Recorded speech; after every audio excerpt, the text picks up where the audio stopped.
CiSCOPE, a Nigerian-based non-governmental organization, with their international partner, International Rescue Committee (IRC), took premium interest in the plight of the people of Ibaji during and after the flood disaster. As a matter of urgency, over 200 million naira worth of food and non-food relief materials were deployed to Ibaji. Food items such as yam and rice seedling, cooking pots, soap, jerrycans, alum, water purifier, and irrigation pumping machine.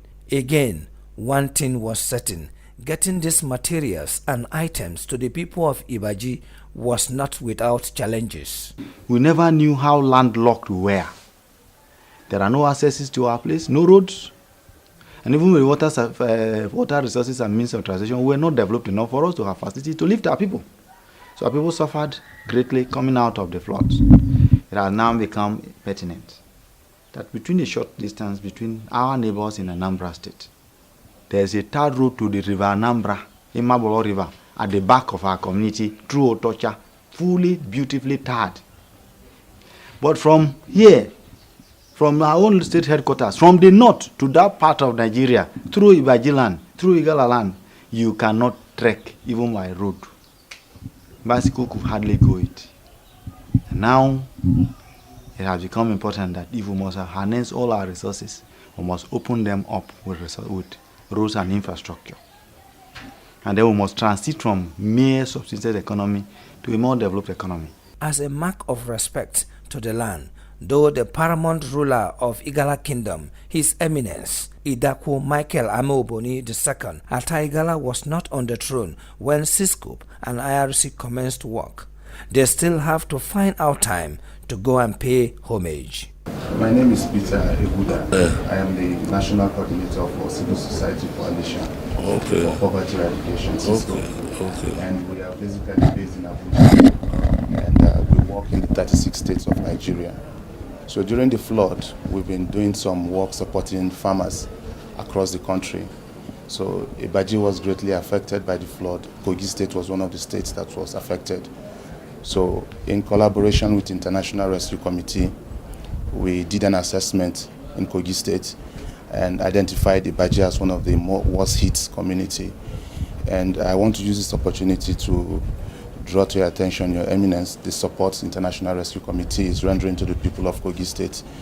Ibaji in particular, for this intervention, has benefited in terms of seedlings. We've given them 240,000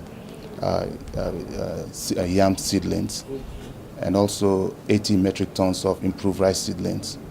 And on top of that, we are training them on irrigation farming system and providing irrigation pumping machines to about 3,000 farmers so that they will start practicing dry season farming to mitigate the impacts of the flood. And Your Eminence, we're also training them on hygiene promotion. Ibaji is a landlocked and also a waterlogged area. They don't have potable drinking waters.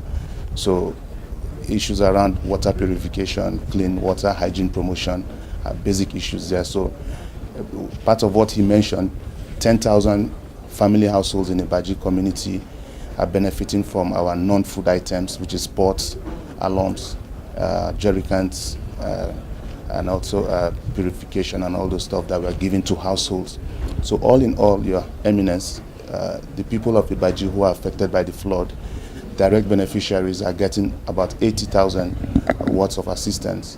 And this project is being funded by European Commission Humanitarian Aid Agency, and we're implementing with the International Rescue Committee. We are the local partner, and they are the international partner. So when we started in January, you are not here then, we couldn't come to pay our homage.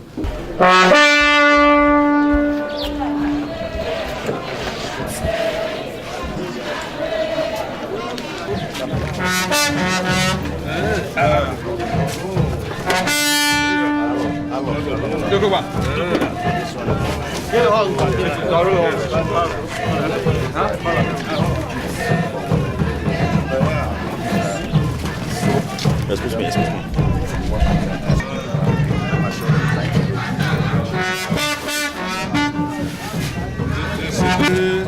Yes, it's a chemical.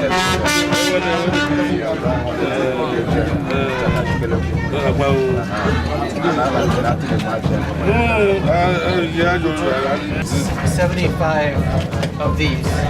Right? Yeah, 75 in the bag for each household. And it's a little bit tasking and challenging bringing this because we don't have the pipe from Taraba. yes, it's not Cost of transporting it into everything. You try it. You really try it.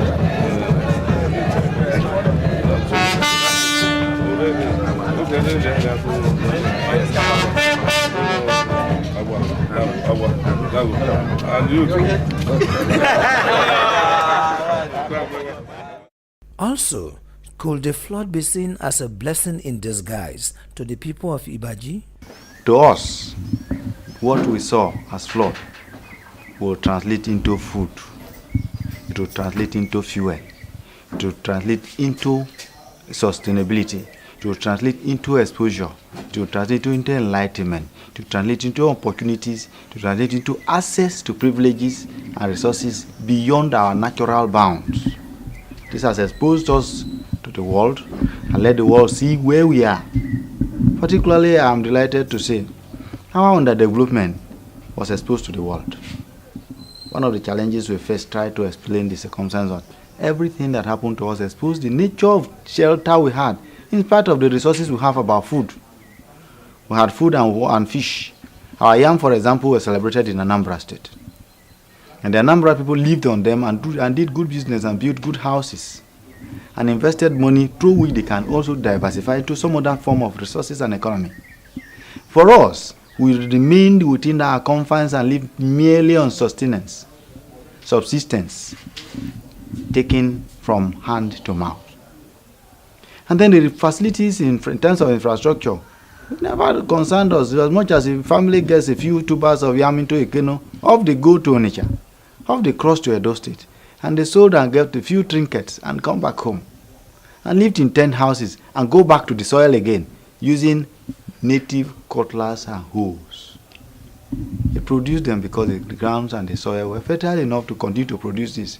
We merely became the Presbyterian, providing for the upper class outside our own environment. We provided the food they celebrated, provided the resources they lived on. We provided for them to live in affluence while we lived in penury. The houses in Ibaji that were flooded over were pitiable conditions. Mud, tight houses. Children going to school in houses, in structures that would easily collapse under flood. The magnitude and the quantum of projects we are actually executing now in collaboration with International Rescue Committee, yes, I would say is a blessing because maybe the flood is a whistleblower opening up Ibaji to international aid agencies who have not even operated in Nigeria before.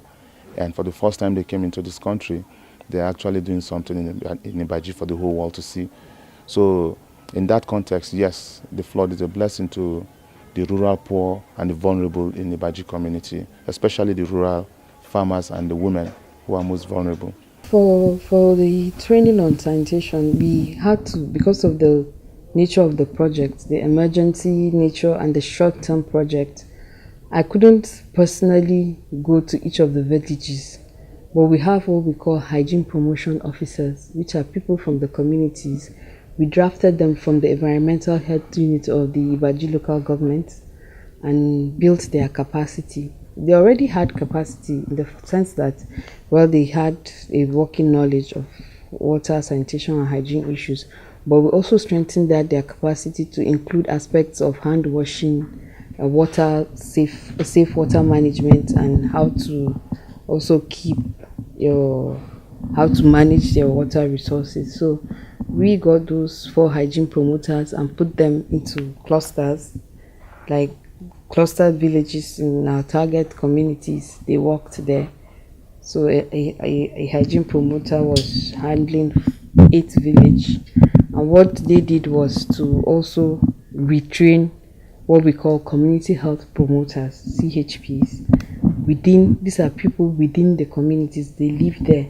They go from door to door and talk about issues of water and sanitation issue of water hygiene, the fact that you need to construct your latrines, and the benefits of keeping the water safe for drinking, and also telling them the benefits of having latrines. One of the first things the governor of Kogi State, His Excellency, Captain Idris Wada, mentioned to us as part of emergency response was that all the yams that were being affected by the flood that were coming out, rather than letting them lie waste or get rotten or get someone buy them up, was that government should buy them up quickly and find a means of preserving them. I assure you that that request, that determination, that desire is squarely on course. I have keyed into it and I'm going to work on it. What we just did was more or less a short term, just like stitching to a cloth that is torn. What we just did was just to mend the clothes. But we have not really solved the problem that communities like Ibaji face year in, year out. So, yes, massive seedlings have gone in. If everything works well as we planned or the way we expect, if there's no flood this year, what that means is that there's going to be bumper harvest, tons of yams will be coming out of Ibaji, tons of rice will be coming out, and there'll be a glut. We are seeing that happening already. We are thinking about it already. So, and that is why we're already talking to other agencies whose area of work is not on humanitarian and emergency. IRC cannot really support us on that because it's a long-term project. And because we are a Nigerian-based organization, we've started something very well. We've touched the lives of these people, and we still want to hang around to see how we can really help them out. And one of the ways we can actually support to ensure that this investment so far, even though it's a support to people who are affected by the flood, of the strategy we want to adopt is to work with the local government authority in Ibaji. We want to bring them in, which is why most of our project implementation, as we work with the government structure, the Ministry of Agri, Ministry of Health, the ADPs and the rest. Of course, the leadership of the local government and even the state leadership, the state government. We want this investment not to just go down the drain, because if a farmer produces and